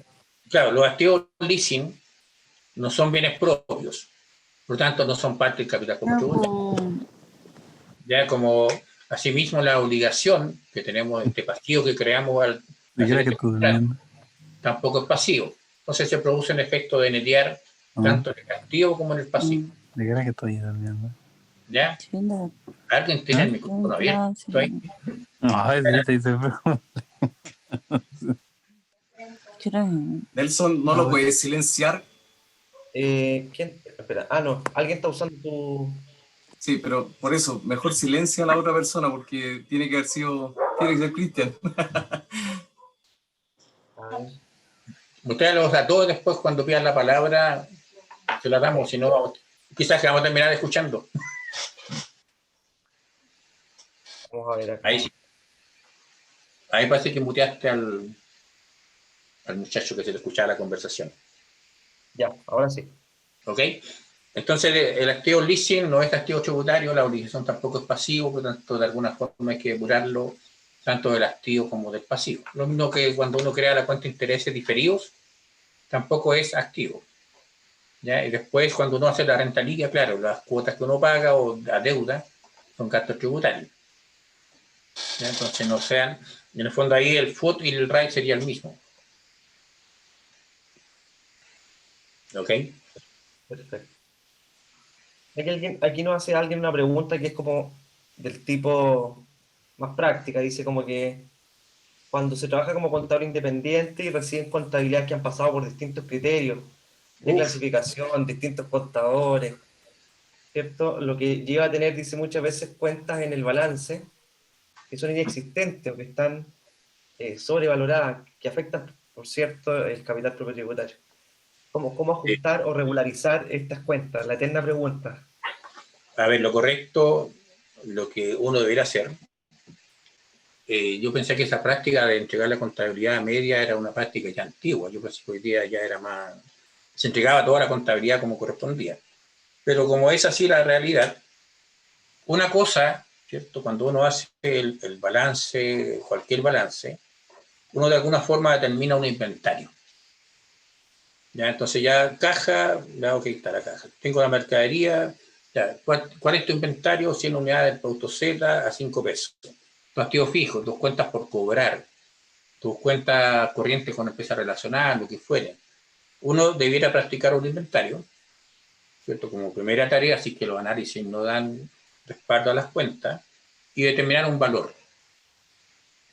El ajuste, si es de ese mayor o menor activo y también los pasivos, uno tiene que asumir un criterio. Como lo más probable que si yo tengo más activos de lo que me dice el balance, eso me generaría un resultado tributario positivo si es que lo reconozco este año, ¿ya? Uno podría decir, ok, lo reconozco contra resultados acumulados. El RAI estaría diciendo que son 1000, y mi resultado tributario acumulado me habría estado diciendo que son 800 y me quedan 200, que serían parte del RAI si yo determino este inventario y lo calculo bien. ¿Ya? Esa es la razón por la cual en esta ley 20.210 el fisco, ¿cierto? El legislador le da la oportunidad a los contribuyentes que hayan cometido errores u horrores, ¿cierto?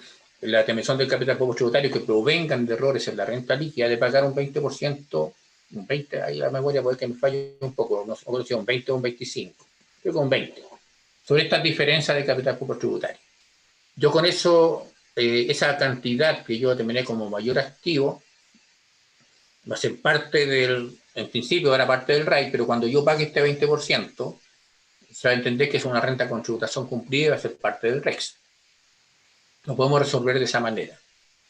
Si no estoy dispuesto a hacer eso, claro, si yo quiero de aquí en adelante hacer las cosas como respaldadas y con un buen análisis, yo tendría que decir al contribuyente, bueno, dejémoslo en el resultado acumulado, dejémoslo en el capital poco tributario, cuando el servicio compare el capital poco tributario del año 1 con el del año 2, puede que le mande una carta diciéndole que no le cuadra, y ahí va a tener que pagar impuestos, o el servicio va a tener que revisar y determinar cuándo fue el error en la renta líquida. Eso es lo que habría que hacer, ¿ya? Si quiero hacerlo bien. Si yo quiero mantener las situaciones que están medias oscuras y las quiero seguir manteniendo oscuras, no hago nada. Pero sí, el problema no lo estoy resolviendo, lo estoy postergando. Una solución interesante quizás sería también poder asociarse con alguien que se dedique más a hacer algún tema pericial y poder hacer el levantamiento de todo lo que existe en la compañía, si vale la pena en el fondo, y reprocesar derechamente todo. O sea, a eso me refiero con hacer un inventario. Claro. ¿Cuáles son mis activos? ¿Cuáles son mis pasivos? Y un hecho, y si la contabilidad viene de esa manera tan mal respaldada, ya es un hecho que me voy a encontrar con inventarios, con activos que no existen. Es más probable que pase esto que pase que existen activos que estén a un distinto valor o menor valor. Pero uno se puede encontrar de mucho. Pero lo que hay que hacer es hacer un inventario. Que lo haga el contador a cargo de la contabilidad o encarguemos un perito para hacerlo. Claro, hay que buscar a alguien que tenga más práctica, auditor, que no por mirar en mero al contador. El contador tiene una gran virtud, que es hacer la contabilidad, pero hay otros que tienen otras miradas, o unas miradas más críticas, que se supone que son los auditores. Pero si además somos especialistas en hacer peritaje, somos más especialistas. Pero la única forma de corregir esa cosa para no seguir postergándola es hacer eso. Hacer un inventario de activos y pasivos. Hay más peguitas, se van a medias por último. ¿Ah? Se van a medias por último. Bueno, ahí ya será un acuerdo entre las partes, ¿no?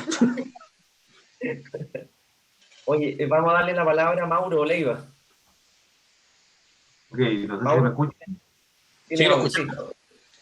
Bueno, primero que todo, gusto saludarlo, don Carlos, muchos años, nos vimos en 2008 en los primeros cursos del LexisNexis.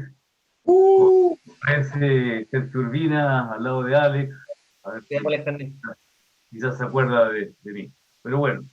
Es que no tiene la foto ahí, no me está mostrando la foto. No sé mucho de informática. No, y yo tengo una mala costumbre. Yo he hecho clases a mucha gente en mi vida después de no sé cuántos años. Entonces hay gente que me va quedando en la memoria, y eso es gente que no me va a cambiar. Siempre pido disculpas por lo mismo, porque no me acuerdo. Pero no importa. O sea, importa que ahora nos conozcamos y que usted está ahí y me haga la pregunta.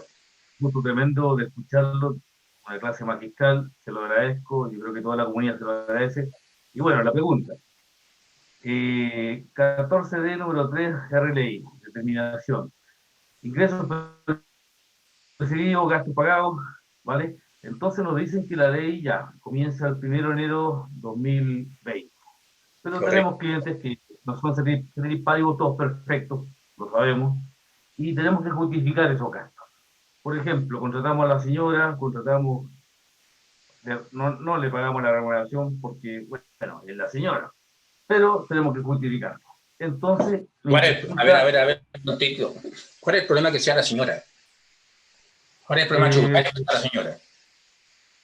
el pago, justificar el pago del ingreso, el pago de tu No, recuerde, no, está pagado. recuerde una cosa, el artículo 31, número 6, fue modificado. Hoy ya se permite la remuneración del cónyuge y así también se permite la remuneración de los hijos solteros, ¿cierto? Eso se permite. Tienen que ser razonables. Ya, Sí. también el sueldo empresarial, que estaba sujeto a cotizar, también cambió, ahora tiene que ser razonable. Entonces, no hay un motivo tributario para rechazar el gasto del cónyuge, tanto masculino o femenino, por si acaso. No, sí, Ya, pero yo no voy a... Sí que se permite, sí, partiendo de la base de que está permitido. El correcto. tema está en el pago, que no lo hice. En el pago que no giré, no hice una transferencia y no emití un cheque. Vale, ya, a eso voy. Entonces, ¿cómo justificamos cuando nos llamen, ya hace otro año, yo, y decimos, hice un egreso de caja? ¿Será permitido? A ver, como yo la renta líquida del 14 de 3 la determino rebajando gastos, egresos, desembolsos, yo tendría que demostrarle al fisco, oye, este sueldo yo lo pagué. ¿Cómo lo paga? O lo paga en efectivo, o lo paga con cheque, o lo paga como diga su planilla de control. Recuerde que el D3 tiene dos opciones de contabilidad. La norma general es contabilidad completa. Y si yo le comuniqué al servicio que quería hallar simplificada, puedo hallar una contabilidad simplificada, pero ambas tienen que ser fidedignas. Y fidedigno significa que lo que diga en la contabilidad esté respaldado. Si yo no lo tengo respaldado, no tengo el egreso, no tengo cómo justificar que hice un egreso, claro, la rebaja no corresponde. Pero eso ocurre en un D3 y también ocurre en un 14A. ¿Ya? Y también recuerde lo siguiente, que en el D3 o en el 14A opera el tema del gasto rechazado del artículo 21. Entonces no es solo una disminución del resultado tributario que va a estar afectado, también va a estar afectado o podrían llegar, ¿cierto?, a aplicarse el artículo 21.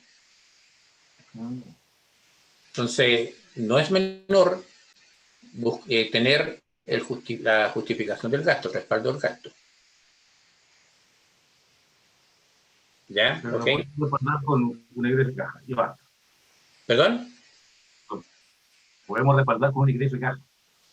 Sí, claro, un comprobante de egreso.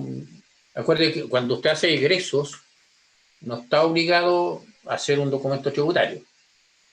Es un comprobante. Alguien que le firme que le pagó 100 pesos al cónyuge. Perfecto. ¿Ya? Y ese es el respaldo. Recordemos que el respaldo contable no siempre va a ser un documento tributario. Sí va a ser la contabilidad y el comprobante que corresponde emitir por ese egreso, que sería un comprobante de egreso, aunque son los que emiten normalmente los sistemas contables. Entonces, no siempre la tienen que pedir un documento tributario, firmado, timbrado por impuestos internos. Basta con que tengamos un comprobante, basta con que el cónyuge cumpla una función dentro de la entidad y basta con que ese gasto, ese monto que le estamos determinando y pagando, sea razonable de acuerdo a la función que cumple la persona. Si eso se cumple, está mal hecho. Bien. ¿Ya? Muchas gracias. Bien, pues. Excelente. Iba a sugerir algo, no sé, para efectos de todos los que hacemos clase, quizás estamos en realidad y tenemos que ponernos a tono con todo lo que está pasando en el país, y también es necesario, creo yo, que podríamos dejar de lado el ejemplo típico de que la señora que no trabaja y que le pagan un sueldo que no trabaja. También de repente metamos al marido que no trabaja y que recibe un sueldo de la señora que es la dueña de la empresa. Yo creo que también es sano empezar a cambiar estas cuestiones, porque los ejemplos de repente dicen mucho de la realidad, ¿no? Así que yo creo que hay que darle una vuelta. Y lo otro, que la ley nunca habló del cónyuge femenino, siempre habló del cónyuge. Claro, siempre habla del cónyuge, porque el cónyuge no tiene género. Por la fuerza de la costumbre, normalmente pensábamos que la remuneración estamos hablando del cónyuge femenino. Claro, No, sí. Y menos hoy día, o sea, menos hace mucho tiempo hoy día, pues. Pero 20 por años supuesto, atrás, 30 años atrás, pues. claro. ¿Ya? Así que vamos a irle cambiando los ejemplos a todos Sí, pues. todos los personajes de los ejemplos. Sería bueno. Igual cuando, mira, una anécdota, yo siempre cuando antes hacía, cuando hacía ejercicio ponía la empresa A y la empresa B, para no ponerle nombre los perales, los cipreses, lo que fuere. Cuando nació la reforma tributaria en 2017 o cuando se empezó a aplicar, yo dije, a ver, tengo que dejar de llamar a las empresas como A o B, porque la gente va a estar pensando que estoy hablando de un renta que huida o un parcialmente integrado.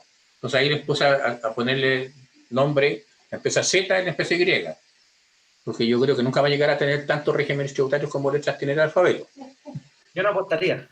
Pero bueno, Pero pongámosle los perales, pongámosle los cipreses, pero todas esas cosas uno tiene que... lo que pasa es que cuando uno tiene esta responsabilidad de emitir una opinión o decir algo en público, uno tiene que ser bastante responsable de que el auditorio entienda de qué estamos hablando.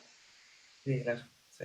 Entonces tiene que ver con eso. O sea, pues hay que cambiar los lenguajes cuando en el fondo, si bien la ley está ahí, nació, es como la gente cuando dice, cuando uno habla del 14A hoy día, parcialmente integrado, y alguien puede preguntarse, ¿y el 14A no se acabó?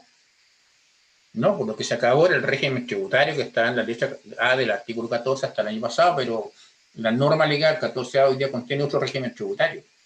Entonces hay gente que se confunde en esa forma de referirse, porque claro, uno aprende por nomenclatura. 14A, 14B, 14D, y nos olvidamos del contenido. Es un consejo para el lenguaje. ¿Ok? Vamos con Miriam Cifuentes. Tienes la palabra. ¿Más dudas, más inquietudes? Sí, nos quedan dos. Ya, ok. Démosle nomás. Miriam, ¿tienes audio? ¿Tienes ahora el micrófono activo, no? Aún no, ¿eh? Víctor, ayúdame con el audio, por favor.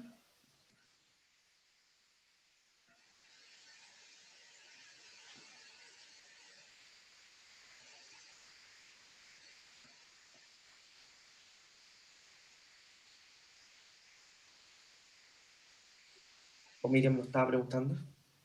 Porque tiene la mano levantada. Si quiere la baja.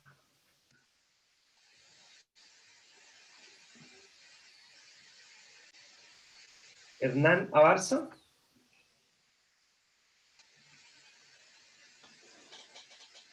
Hernán, si quieres puedes preguntar ahora.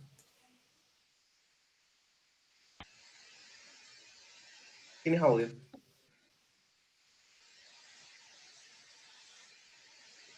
Al agua. Viviana Puentes.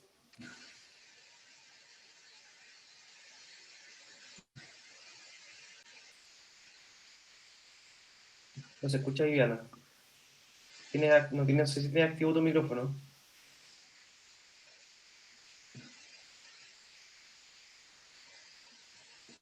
No, está mal.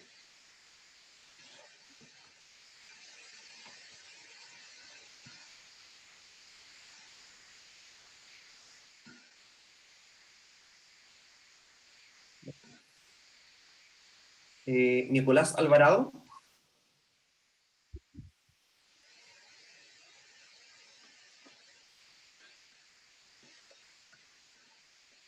Dice Viviana Puente que no le activaron el micrófono. Ahora sí, vamos. Y hay unas preguntas también ahí parece que son del chat, no sé. Déjame verlo ¿Aló? porque yo tengo. Ahí sí. Hola, buenas tardes. Hola, buenas tardes. Hola, Hernán. le habla Hernán. Mire, Hernán. bueno, estaba acá en la charla, igual estoy súper contento con estas charlas porque uno aprende harto. Así que le agradezco y bueno, mi consulta es, o sea, más que una consulta, es con lo mismo que preguntó una persona anterior sobre el tema de los pagos al cónyuge o familiares o a quien sea. En general, yo me he dado cuenta de que existen los contribuyentes en general como que no dimensionan mucho el tema de que la contabilidad tiene que ser fidedigna, ¿ya? me ha tocado ir a hartas fiscalizaciones en donde los funcionarios piden el comprobante de pago, ¿ya? De pago ya sea de factura, de sueldo, y, y a veces ha pasado de que las personas no tienen esos comprobantes. Entonces, es un riesgo también para las personas cuando las operaciones que realizan no son fidedignas, o sea, no son respaldadas, no son confiables, y en el fondo el funcionario es el que termina, digamos, poniendo el punto final a este tipo de situaciones que en general los contadores también tenemos como problemas también con la gente, porque la gente cree que nosotros somos los que no queremos, por ejemplo, colocar un gasto o respaldar ese gasto.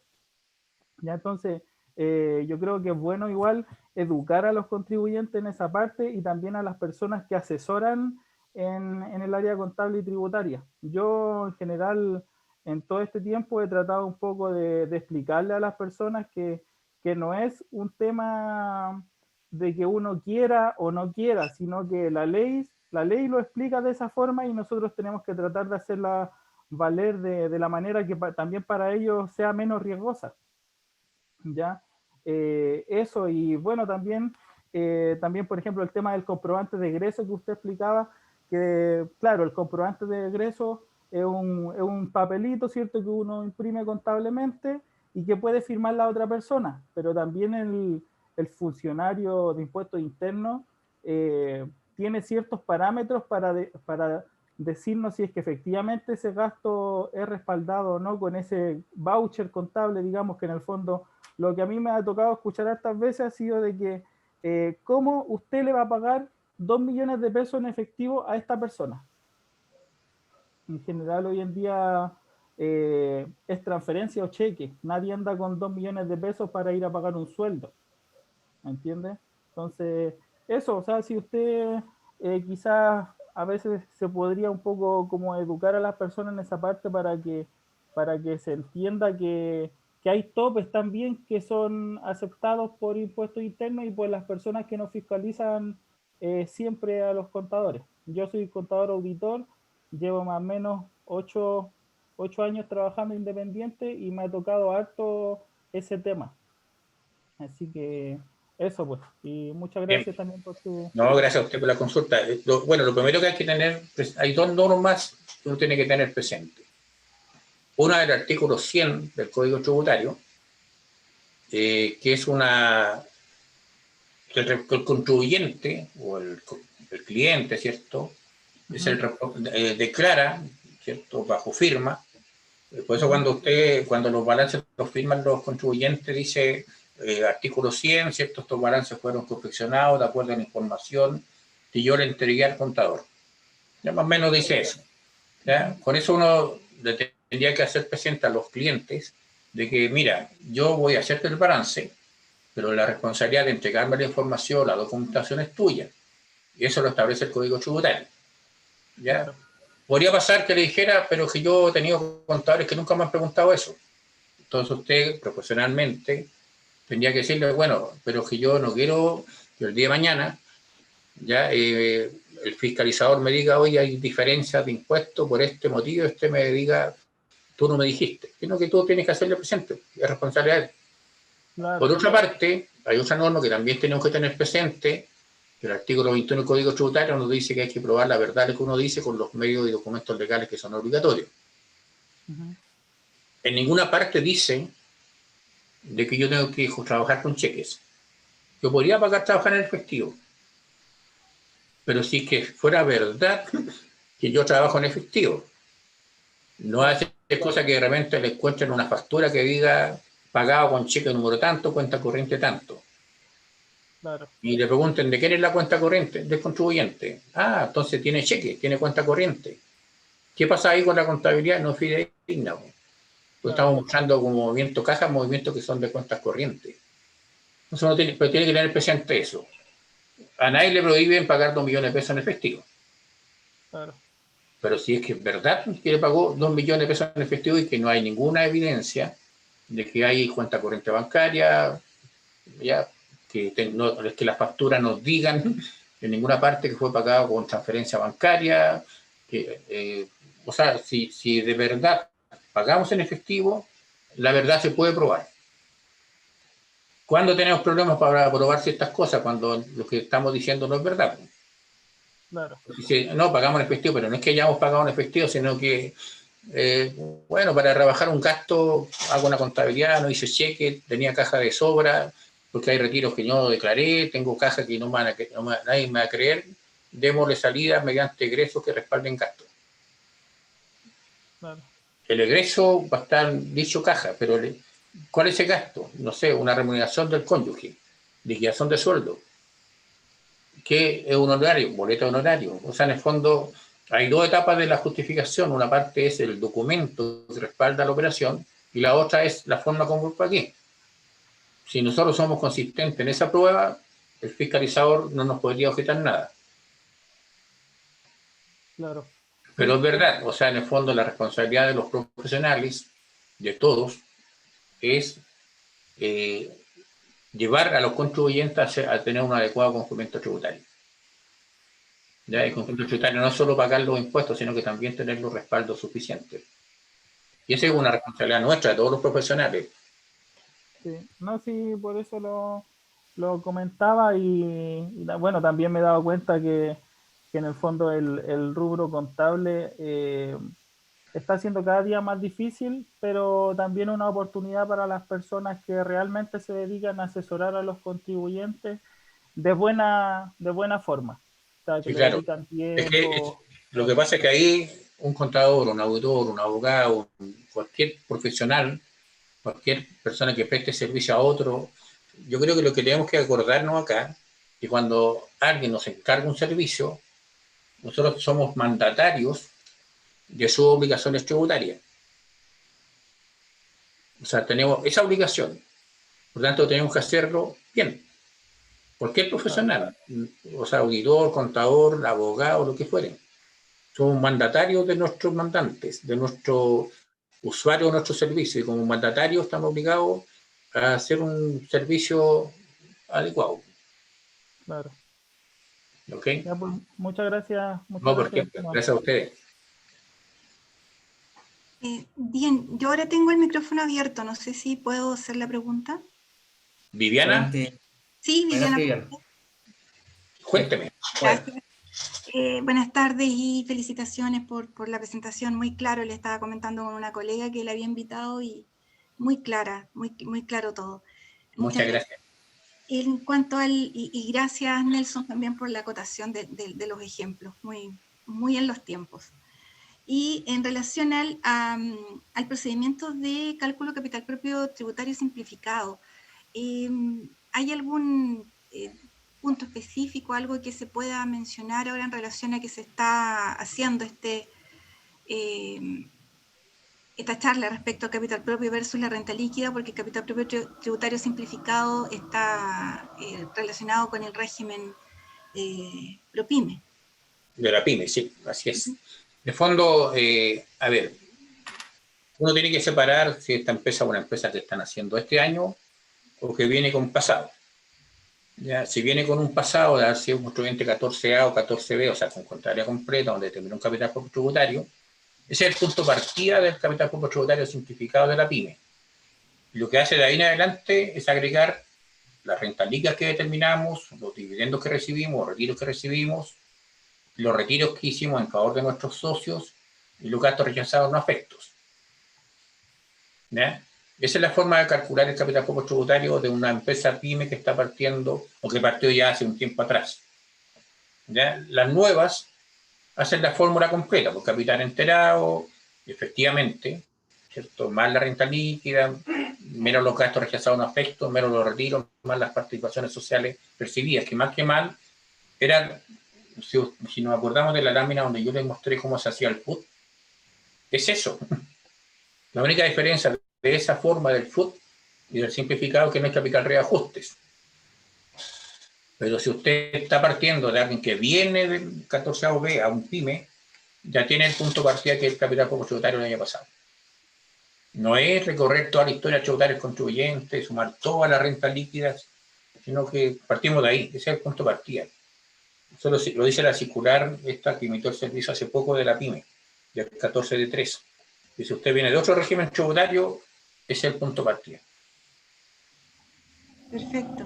¿Usted, Viviana? Sí, gracias. No, ¿por qué? Pues muchas gracias a usted. Nicolás, ¿tiene la palabra? Hola, buenas tardes. Buenas tardes. Mire, nosotros estamos en proceso de seminario de titulación, contador auditor, ¿Ya? y teníamos una duda en relación, y estaba un poco enredado con tributaria, porque igual es complicado.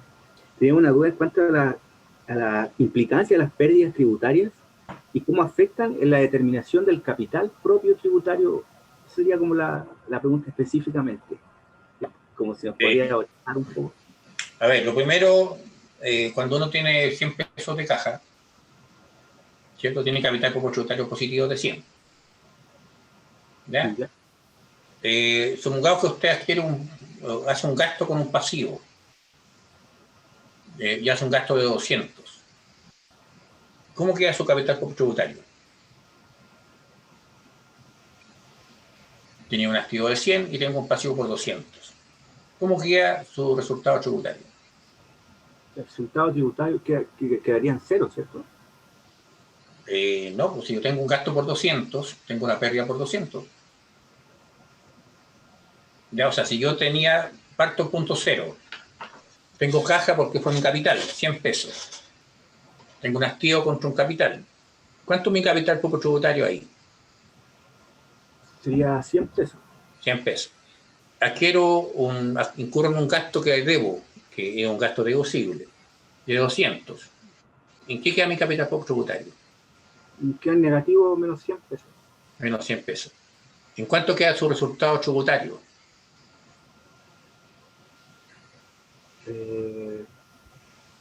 O sea, no debería pagar impuestos por esos menos 100 pesos. No, porque tengo pérdida, ¿cierto? Tengo 200 Claro. pérdidas. ¿Qué es lo que podemos ver ahí? Año 1 tuve un ingreso, gané 100. Año 2 tuve una pérdida de 200. Si lo hacemos en un mismo ejercicio, llegamos a un capital negativo de 100, ¿cierto? Menos 100. Si lo hacemos en dos ejercicios, en uno tuvimos un capital propio tributario positivo, 100, que es la renta líquida de 100. Año 2 tuvimos la pérdida, pero como el capital propio tributario es un dato acumulado, al término del año 2 tenemos menos 100 de capital propio tributario. Entonces, ¿cuál es el efecto de la pérdida? Consume el resultado positivo que ya habíamos determinado, y en este caso, además, consume parte del capital que nosotros aportamos.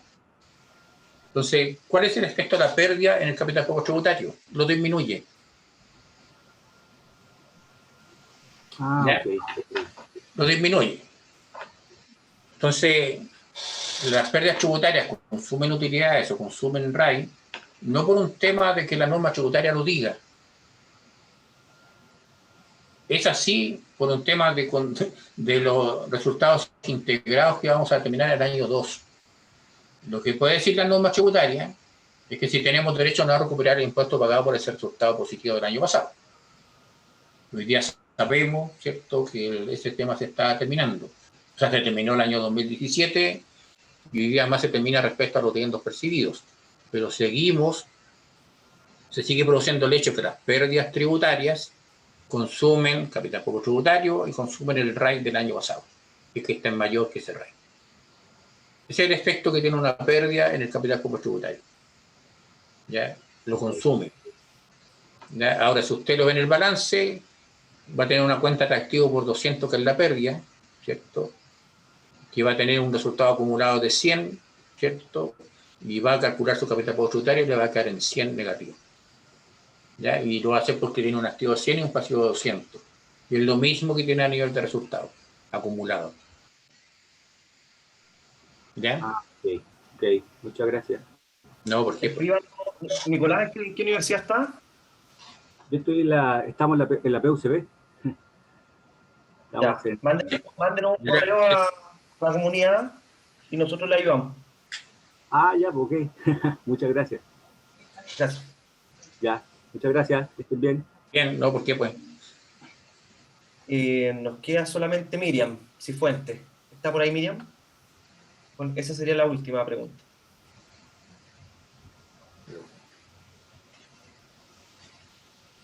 ¿No? Me parece que no. ¿Sí?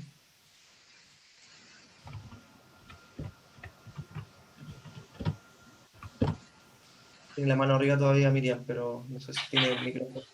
Se arrepintió, se arrepintió. Si no, nos manda la pregunta por el chat después o por correo. ¿Ya? Eso sería todo por hoy. Bien, pues yo le agradezco primero a las personas que organizaron esta comunidad por esta oportunidad de poder compartir la experiencia y los conocimientos que tenemos, ¿ya? Y también le agradezco a la concurrencia. Espero de verdad haber sido un aporte en este tema del capital poco tributario y la renta líquida, pero los invito a profundizar, ¿cierto? Estas situaciones, porque esto es como casi un barniz de lo que representa este tema. O sea, queda mucho todavía por aprender y los invito a seguir aprendiendo. ¿Ok? Así que muchas gracias y nos estamos viendo en una próxima oportunidad, en la medida que nos inviten, ¿cierto? A repetir o a hacer otro tema. Hay mucho que conversar en tributaria. ¿Okay? Así que hay mucho que aprender todavía. Así que se lo agradezco, pues que estén bien. Nos vemos. Muchas gracias por su tiempo, Carlos. Dejo a Víctor para que la sesión. Muchas gracias, don Carlos. El calendario está siempre abierto para hacer las charlas que usted quiera. Muy bien, pues muchas gracias. Bueno, Nelson, llegamos al final, parece. Vamos, muchas gracias a todos. Estamos muy bien. Muy bien, chicos. No se pierdan las siguientes charlas. Que tengan una buena semana. Hasta luego. Chao.